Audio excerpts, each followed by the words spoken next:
ئەم شەو شەوی 21 مانگی ڕەمەزانی پیرۆزە کە دەکات یەکەمی شەوی قەدر. مسلمانانی شاری هەولێر هەمیشە و لە هەموو ساڵێکدا دە شەوی کۆتایی مانگی ڕەمەزان بە بەرزی ڕادەگرن. ئێمەش وەکو ستافی پەیام دەچینە ناو مزگەوت و ئەم شەومان لەگەڵ نوێژخێنان بە نزا و پاڕەنەوەکان بە بەرزی ڕادەگرین.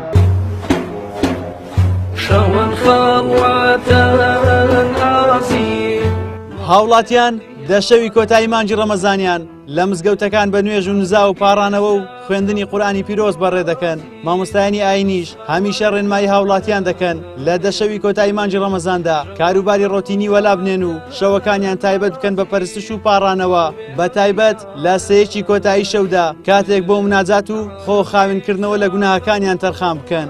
پێغەمبەر صلی الله علیه وسلم کاتێک ئەو دە شەوە هاتیە شد مئزره، يعني چی؟ يعني خۆی تونند و تۆڵ کردیە، يعني معنويا جسديا روحيا خوي تونند تۆڵ کردی پێغەمبەر صلی الله علیه وسلم و ئەیقەظ ئەهله ماڵەکانی هەر هەموو بەخەبەر دەهێنا، خزم و کەسوکارەکانی خۆی بەخەبەر دەهێنا. چی بکەن بەخەبەر بێن؟ ئایا بچنە جادەکان، ئایا بچنە بازاڕەکان؟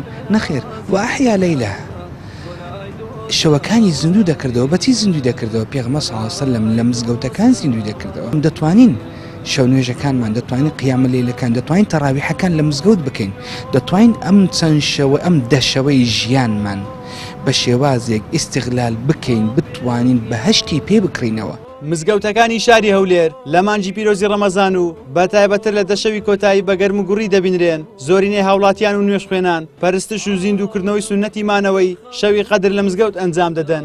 ئەو دە شەو ئینسان لە قسە خوێنەدا ئەو دە شەوە شەو چومبارەکە بە 84 سالی هەژمە خەیە. ئەو دە شەوەش وەکو شەوەکان دینە ئینسان لە قسە خوێنەدا بە بەرنامە و بە فلیم و بە ئەدیزە و بە مۆبایلی خۆی خافر نەکابێت لە مزگەوتەکان دانیشی یادی ئەو شەوی کاتەوە زۆ پیرۆزە سوە لە بەرەوەی ئەو دە شەوە شەوەکی گەورەیە. هەموو ڕۆژ ئەو شەوە نایەتەوە.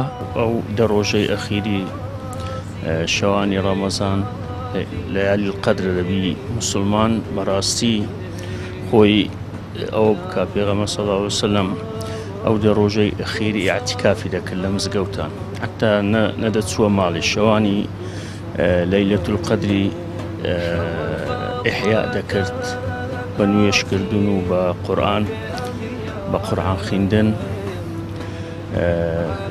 لە حەدیثکە تێ پێغەمبەر صلی الله علیه وسلم زۆربەی گوتیتی لە ڕۆژانی فەردیان ڕۆژە تاکەکان زیاتر تەحەڕی لەیلەت القەدر بکەن. دەستخۆشێکی زۆر لە کەناڵێکی پەیام بکەم کەوا ڕووی هەموو مەجلیسێکی هەیە بەڕاستی شانازی پێوەکەن لە ناو کۆمەلگادا کەناڵێکی وەکو ئەم کەناڵە هەیە. مسلمانان طبعاً لەم دەشەوەدا کۆ ئەبنەوە لە مزگەوتەکان، ئاوەدانی ئەکەنەوە، ئەم شەوانە زیندوو ئەکەنەوە و دەستخۆشێکی زۆریان لێ دەکەین. بەڕاستی شانازی بە مسلمانانەوە دەکەین و لە هەمان کاتدا پێویستە زیاتر کاتەکانی خۆیان بە نوێژ وەکو بە نوێژەکان ئەوانەی کە سونەتن وارد بووینە لە پێغەمبەری خوا صلی الله علیه وسلم ئەوانە بکەن و ئەنجامیان بدەن.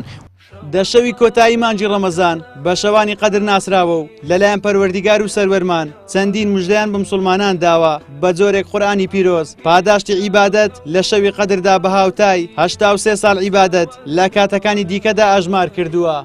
زریان سدیق، کەناڵی ئاسمانی پەیام، هەولێر.